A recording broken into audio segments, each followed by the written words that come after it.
శ్రీమాత్రే నమ. జై గురు దత్తాత్రేయ నమ. ఈ వీడియోలో మనం ప్రస్తుతం గురువు యొక్క గమనంలో గురుగ్రహం 2025 సంవత్సరం ఆగస్టు 12వ తారీఖున ఈ గురువు తన సొంత నక్షత్రమైనటువంటి పునర్వసు నక్షత్రం మీదకి ప్రవేశించడం జరిగింది. సుమారుగా 2026 సంవత్సరం జూన్ 18వ తారీఖు వరకు సుమారుగా 310 రోజులు అత్యంత శుభగ్రహమైనటువంటి గురువు ఈ పునర్వసు నక్షత్రం మీద సంచరించడం జరుగుతుంది.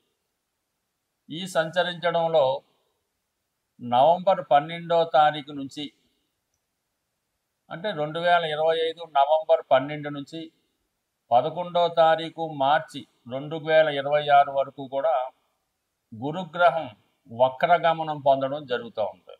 అంటే గురువు మామూలు కన్నా వక్రగమనంలో ఉన్నప్పుడు అత్యంత శుభ ఫలితాలు ఇవ్వడం జరుగుతూ ఉంటుంది.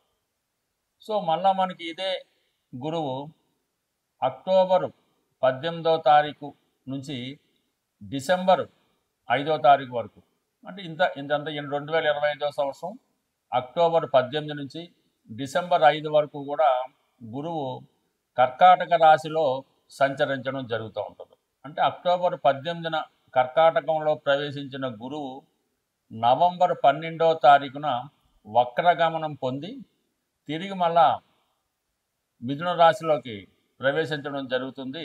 సుమారుగా ఒక 50 రోజుల పాటు ఈ గురువు కర్కాటక రాశిలో తన ఉచ్చక్షేత్రంలో అత్యంత బలవంతుడై సంచరించడం జరుగుతూ ఉంటుంది. అంటే మొత్తం మీద పునర్వసు నక్షత్రంలోనే ఇదంతా జరుగుతుంది. పునర్వసు నక్షత్రం 3 పాదాలు మిథున రాశి యందు, ఒక పాదం కర్కాటక రాశి యందు సంచరించడం జరుగుతూ ఉంటుంది. ఈ కారణం వల్ల ఏంటంటే గురువు ఈ సమయంలో మీకు కర్కాటకంలో గురువు ఉచ్చ పొందడం జరుగుతూ ఉంటుంది. ఏదైనా ఒక గ్రహం ఉచ్చక్షేత్రానికి వెళ్తున్నప్పుడు అత్యంత బలం పుంజుకొని తన యొక్క శుభ ఫలితాల్ని వివిధ రాశుల వారికి, గురుదశ జరుగుతున్న వాళ్ళకి, గురువు యొక్క అంతర్దశ జరుగుతున్న వాళ్ళకి అనుకూలంగా ఇవ్వడం జరుగుతూ ఉంటుంది. సో అయితే ఇప్పుడు ఈ గురుగ్రహ ప్రభావం ఏ రాశి వారి మీద ఏ విధంగా ఉంటుందో తెలుసుకునే ముందుగా ఇక్కడ చిన్న మళ్ళీ లాజిక్ ఒకటి ఉందన్నమాట. ఈ ప్రస్తుతం ఈ రాహుగ్రహం గురువు యొక్క నక్షత్రం అయినటువంటి పూర్వభాద్ర నక్షత్రంలో సంచరించడం జరుగుతుంది. ఇంచుమించుగా ప్రస్తుతం పూర్వభాద్ర నక్షత్రం మీద ఉంటూ నవంబర్ 23వ తారీఖు వరకు అంటే నవంబర్ 23, 2025 సంవత్సరం వరకు ఈ గురువు యొక్క మరొక నక్షత్రం పూర్వభాద్ర నక్షత్రం మీద సంచరించడం వల్ల ఆటోమేటిక్గా గురువు ఈ రాహు యొక్క ప్రభావానికి లోనవడం జరుగుతూ ఉంటుంది. సో రెండు కూడా ఈ విధంగా ఒక కోణ దృష్టి ఈ గురువు మరి రాహు మళ్ళీ ఏర్పడడం వల్ల గురువు రాహు యొక్క ప్రభావానికి లోనవడం వల్ల కొన్ని ఫలితాలు జాతకుడికి అనుకూలంగా ఇవ్వడం జరగదు. అయితే 1-2 సార్లు ప్రయత్నం చేయడం వల్ల జరుగుతూ ఉంటుంది. కొన్ని కార్యక్రమాల్లో అంటే రాహుకి అనుకూలంగా ఉన్నటువంటి కార్యక్రమాల్లో గురువు మనకి అనుకూల ఫలితాలు ఇవ్వడం జరుగుతూ ఉంటుంది. ఏదైనా గురువు ఒక భావంలో ఉన్న ఒక స్థానంలో ఉన్న ఆ భావాన్ని ఎక్స్పాండ్ చేయడం జరుగుతూ ఉంటుంది. ఆ భావాన్ని బాగా పెంచుతూ ఉంటాడు అనమాట. ధనస్థానంలో ఉంటే బాగా ధనవంతుడు చేస్తాడు, సంతాన స్థానంలో ఉంటే ఎక్కువ సంతానాన్ని ఇస్తూ ఉంటాడు. సేమ్ రాహు కూడా అదే పద్ధతి. రాహు కూడా ఏ భావంలో ఉన్నా ఆ భావాన్ని తన యొక్క పద్ధతిలో అంటే తనదైన మార్పు సృష్టించే విధంగా పెంచుతూ ఉంటాడు. ఏదైనా ఒక అనెతికల్ ఉందనుకోండి, ఏదైనా ఒక అనెతికల్ అంటే మామూలుగా ఏదంటే ఒక చెడ్డ అలవాట్లు ఉంటే దాన్ని బాగా పెంచుతూ ఉంటాడు. ఒక వ్యభిచారం అవ్వచ్చు, ఒక స్మగ్లింగ్ అవ్వచ్చు, ఇవన్నీ కూడా రాహు యొక్క లక్షణాలు. రాహు ఏదైనా ఒక విషయాన్ని విపరీతంగా పెంచి మళ్ళీ సడన్గా దానివల్ల డౌన్ఫాల్ ఇస్తూ ఉంటాడు. సో ఇప్పుడు ఈ రాహు మనకి నవంబర్ 12 వరకు, రాహు నవంబర్ 23 వరకు మనకి ఈ పూర్వభాద్ర నక్షత్రంలో సంచరించడం వల్ల గురువు అప్పటి వరకు కొన్ని మిశ్రమ ఫలితాలు ఇస్తూ దాని తర్వాత నుంచి నవంబర్ 23 నుంచి ఇంచుమించుగా మనకి జూన్ 2018 వరకు జాతకుడికి శుభ ఫలితాలు ఇవ్వడం జరుగుతూ ఉంటుంది. అందువల్ల ఏంటంటే ఏ రాశి వారికి ఏ విధమైనటువంటి ఫలితం రావడం జరుగుతుంటుందని తెలుసుకునే ప్రయత్నంలో గురువు యొక్క కారకత్వాలు అంటే గురువు శుభగ్రహం, అటు ధనకారకుడు అంటే రెండో స్థానానికి కుటుంబానికి, పంచమ స్థానం సంతానానికి, జాతకుల్లో ఉన్నటువంటి తెలివితేటలకి, ఉన్నత విద్యకి, పూర్వపుణ్యానికి కారణమవుతుంటాడు. 11వ భావానికి అంటే ధన లాభానికి కారణమవుతుంటాడు. సో ఈ విధంగా గురువు తన కారకత్వాల ద్వారా, తన ఉన్న స్థానాల ద్వారా జాతకుడికి శుభ ఫలితాలు ఇచ్చే ప్రయత్నం జరుగుతూ ఉంటుంది. సో ఏదైనా ఒకే నక్షత్రంలో అంటే గురువు యొక్క నక్షత్రం అయినటువంటి పునర్వసులో ఈ 310 రోజులు అతి రేరుగా సంచరించడం జరుగుతూ ఉంటుంది. అంటే ఏదన్నా పునర్వసు నక్షత్రం అంటే చాలా బలమైన నక్షత్రం అన్నమాట. అంటే ఏదైనా ఒక ప్రాంతం కానీ, ఒక వ్యక్తి కానీ, ఒక వంశం కానీ ఏదైనా దారి తప్పుతున్నప్పుడు, అక్రమ మార్గాల్లో వెళ్తున్నప్పుడు, తన యొక్క ఉనికిని కోల్పోతున్నప్పుడు ఈ పునర్వసు నక్షత్రంలో ఆ కుటుంబంలోనూ ఆ ప్రాంతంలోనూ ఎవరో ఒకరు జన్మించి దాన్ని అంతా కూడా మళ్ళా తిరిగి కొత్తగా సామ్రాజ్యాన్ని స్థాపించడం, సస్యశ్యామలం చేయడం, అంతరించిపోతున్నటువంటి ఆ వంశ గౌరవాన్ని తిరిగి నిలబెట్టడానికి ఈ పునర్వసు నక్షత్రం కారణమవుతుంటుంది. అంటే పునర్వసు నక్షత్రం అన్నది ఏంటంటే తిరిగి సాధించడం మాట. అంటే పోగొట్టుకున్నటువంటి ప్రతిభని సాధించుకోవడం జరుగుతూ ఉంటుంది. ఇప్పుడు ఎవరికైతే ఈ గురుగ్రహం అనుకూలంగా ఉంటుందో వాళ్ళు గతంలో ఏవైతే పోగొట్టుకున్నారో, దేనికోసం అయితే ప్రయత్నం చేస్తున్నారో అవన్నీ కూడా ఈ గురువు మనకి ఈ పునర్వసు నక్షత్రం మీద సంచరిస్తున్నటువంటి టైంలో ఎవరికి ఏ విధంగా లాభం పొందుతున్నది కొద్దిగా రాశుల వారిగా తెలుసుకునే ప్రయత్నం చేద్దాం. సో ఏదైనా ఈ డేట్లు ఇవన్నీ కూడా 1-2 సార్లు మీరు విని జాగ్రత్తగా గమనిస్తే అటు జ్యోతిష విద్యార్థులకి, జ్యోతిషంలో కొత్తగా ప్రవేశిస్తున్న వారికి, అలాగే మంచి ప్రయత్నాలు చేద్దామని ఎదురు చూస్తున్న వాళ్ళకి కూడా ఈ యొక్క వీడియో మీకు బాగా ఉపయోగపడుతుందని ఆశిస్తూ కొద్దిగా డీటెయిల్గా, కొద్దిగా పెద్ద వీడియో అయినా డీటెయిల్గా చెప్పడం జరిగింది. బట్ ఏదైనా శాస్త్రం మీద అభిమానం ఉన్న వాళ్ళకి, కొద్దిగా మైండ్ పెట్టి వింటున్న వాళ్ళకి ఇది ఖచ్చితంగా ఉపయోగపడుతుంది. కుంభరాశి వారికి గురువు పునర్వసు నక్షత్రంలో ఆగస్టు 12 నుంచి 2026 సంవత్సరం జూన్ 18 మధ్యలో 310 రోజుల పాటు చేస్తున్నటువంటి ఈ నక్షత్ర సంచారంలో కుంభరాశి వారికి ఎటువంటి శుభ ఫలితాలు రాబోతున్నాయి అనే విషయాన్ని తెలుసుకునే ముందు కుంభరాశి వారికి మాత్రమే తీసుకోవాల్సిన జాగ్రత్త ఏంటంటే, ఏ గ్రహం, ఏ రాశి ఏదన్నా మనకి శుభ ఫలితాలు రావాలి, మనం చేసే మంచి ప్రయత్నాలకి ఫలితం అందాలంటే ముందుగా ఆ రాశిలో శుభగ్రహం లాంటిది ఉండవలసి ఉంటుంది. అంటే శుభగ్రహం ఉన్నప్పుడు మాత్రమే మంచి ఫలితాలు రావడం జరుగుతుంది. అదే రాశిలో పాపగ్రహాలు ఉంటే చెడు ఫలితాలు రావడం జరుగుతూ ఉంటుంది. మరి కుంభరాశి వారికి రాశి అందే రాహుగ్రహ సంచారం జరుగుతుంది. రాహు ఎప్పుడూ కూడా సంపూర్ణంగా గురువుకి వ్యతిరేకంగా ఉంటాడు. సాంప్రదాయబద్ధమైనటువంటి పెళ్ళిళ్ళు కాకుండా ఇంటర్ కాస్ట్ మ్యారేజీలు, అలాగే ఆహార విషయంలో అయితేనే, న్యాయాన్ని చట్టాన్ని గౌరవించే విషయంలో అయితేనే, తల్లిదండ్రులను గౌరవించే విషయంలో అయితేనే, ప్రతిదానికి చట్టానికి విరుద్ధంగా, ధర్మానికి విరుద్ధంగా, ప్రస్తుతం ఉన్నటువంటి వ్యవస్థకి విరుద్ధంగా ప్రవర్తించడం జరుగుతూ ఉంటుంది. అన్యమతస్థుల్ని చేరదీయడం, వాళ్ళ సాంప్రదాయాలు పాటించడం, వాళ్ళని ప్రోత్సహించడం, ప్రస్తుతం ఉన్నటువంటి ప్రభుత్వానికి వ్యతిరేకంగా పనిచేయడం, ఇవన్నీ చేస్తుంటారు. అందుకని ముందు వాళ్ళు దాన్ని కొద్దిగా మార్చుకునే ప్రయత్నం అనేది చేయాలి.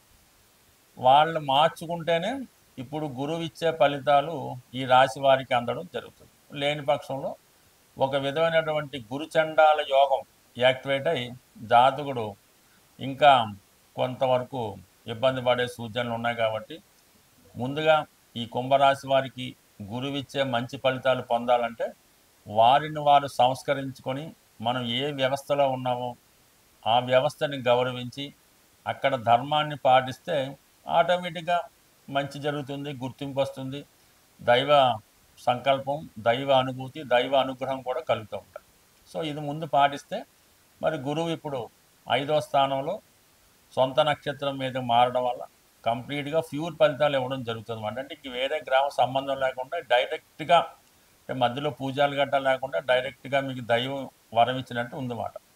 అంటే 11-2 భావాలు మీకు అనుభవంలోకి వస్తాయి. అంటే ఒక మనిషి జీవితంలో ధనస్థానం, లాభస్థానం బాగుంటే ఎంత తుఫాను వచ్చినా, ప్రపంచం అల్లకల్లోలమైనా ఏం పర్వాలేదు. అటువంటి లాభస్థానం అంటే జాతకుడికి ఫుల్ఫిల్ అవుతూ ఉంటాయన్నమాట. తను ఏదైతే ఆశిస్తున్నాడో దేని కొరకైతే పని చేస్తున్నాడో అది జాతకుడికి రావడం జరుగుతూ ఉంటుంది. అలాగే కుటుంబం, ఎవరైనా కుటుంబం కోసమే కష్టపడుతూ ఉంటారు.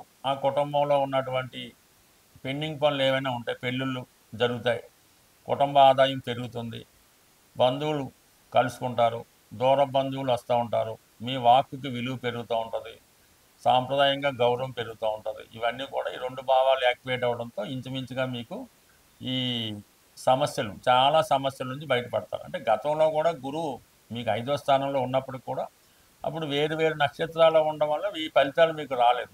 ఇప్పుడు ఈ నక్షత్రం మీదకి ఎందుకు పునరస్సు మీద రావడంతో ఆటోమేటిక్గా మీకు మంచి ఫలితాలు రావడం జరిగాయి.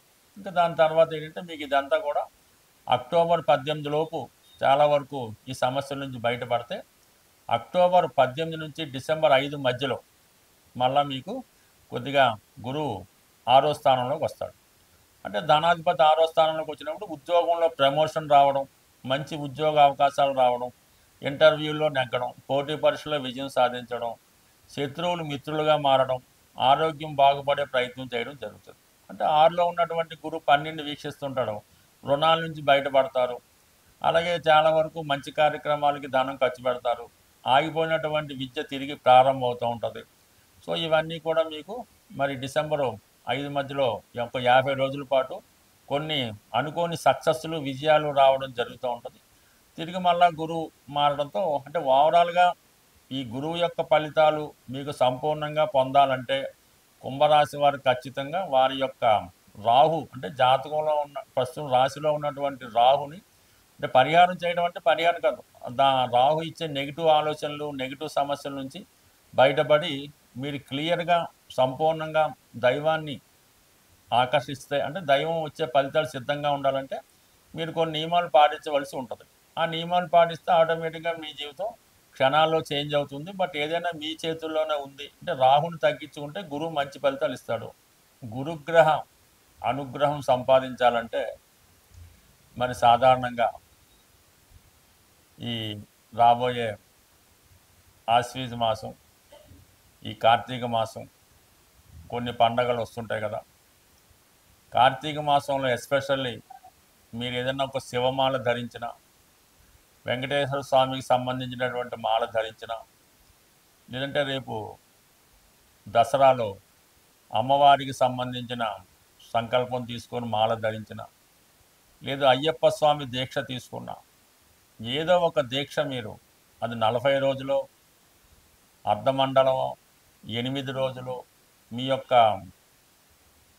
సంకల్పాన్ని బట్టి, భగవంతుడు మీకు ఇచ్చిన అవకాశాన్ని బట్టి ఇటువంటి దీక్ష మీరు చేయడం వల్ల మీకు గురువు యొక్క అనుగ్రహం తొందరగా లభించే అవకాశం ఉంది. సాధారణంగా గురువు అటు మీ యొక్క కులగురువుని కానీ, ప్రస్తుతం మనకు ఉన్నటువంటి దత్తాత్రేయుడు, రాఘవేంద్ర స్వామి, సాయిబాబా వారు, అంటే ఎవరి నమ్మకం వాళ్ళది, ఆ గురువుని సేవించడం, లేదు తల్లిదండ్రులను సేవించడం, విద్య నేర్పిన గురువుని సేవించడం, దానివల్ల మీకు గురువు యొక్క అనుగ్రహం లభిస్తుంది. చాలా సింపుల్గా ఒక మంచి పసుపు కొమ్ము తీసుకొని, అది మీరు వ్యాపారస్తులైతే మీరు క్యాష్ బాక్స్లో పెట్టుకోండి, అలాగే ఒక పసుపు కొమ్ము మీ పాకెట్లో పెట్టుకోండి, లేదంటే అది దండకి కట్టుకోవడం వల్ల కూడా, అంటే పసుపు కొమ్ము మీ దగ్గర ఉండడం వల్ల గురుగ్రహ అనుగ్రహం లభిస్తుంది. అదే గురువారం రోజు దైవాన్ని పూజించడం, అంటే గురువారానికి గురువు అధిపతి అవుతుంటాడు. ఆ గురువారం రోజు మీరు ఏ దైవాన్ని పూజించినా ఆ సంకల్పం మీకు రావడం జరుగుతూ ఉంటుంది. బట్ ఏదైనా గురువు యొక్క అనుగ్రహం పొందాలంటే ఎక్కువగా పసుపు వాడటం, పసుపు రంగు వస్త్రాలు ధరించడం, అలాగే పసుపుతో చేసినటువంటి వినాయకుడిని ప్రతిరోజు పూజించుకోవడం వల్ల కంప్లీట్గా మీకు గురువు యొక్క అనుగ్రహం లభిస్తూ ఉంటుంది. లేదు నవగ్రహాల్లో ఉన్నటువంటి గురువు యొక్క స్తోత్రాన్ని పారాయణం చేయడం వల్ల అనేక కారణాలు, చాలా సింపుల్గా కూడా మీరు గురువు యొక్క అనుగ్రహం పొందవచ్చు. కేవలం విఘ్నేశ్వరుని గరికతో అర్చించడం వల్ల అయితేనే, వెంకటేశ్వర స్వామిని తులసి దళాలతో పూజించడం వల్ల అయితేనే, శివుణ్ణి శుభ్రమైనటువంటి గంగాజలంతో అభిషేకం చేయడం వల్ల అయితేనే, సో ఏ కార్యక్రమం చేపట్టినా కంప్లీట్గా మీకు గురుగ్రహ అనుగ్రహం లభిస్తుంది. గురుగ్రహ అనుగ్రహం ఉంటేనే జీవితంలో అదృష్టం దొరుకుతుంది. సో ఏదైనా మరి గురువు యొక్క అనుగ్రహం ప్రతి ఒక్కరు కూడా చాలా సులభంగా పొందవచ్చు. మీరు పెద్ద కష్టపడకుండా సులభంగా మన గురువులు చెప్తున్నటువంటి అంటే చాగంటి కోటేశ్వరరావు గారు, సామవేదం షణ్ముఖ శర్మ గారు వారు చెప్పినటువంటి ప్రసంగాలు విన్నా కూడా గురుగ్రహ అనుగ్రహం తప్పక లభిస్తుంది. స్వస్తి.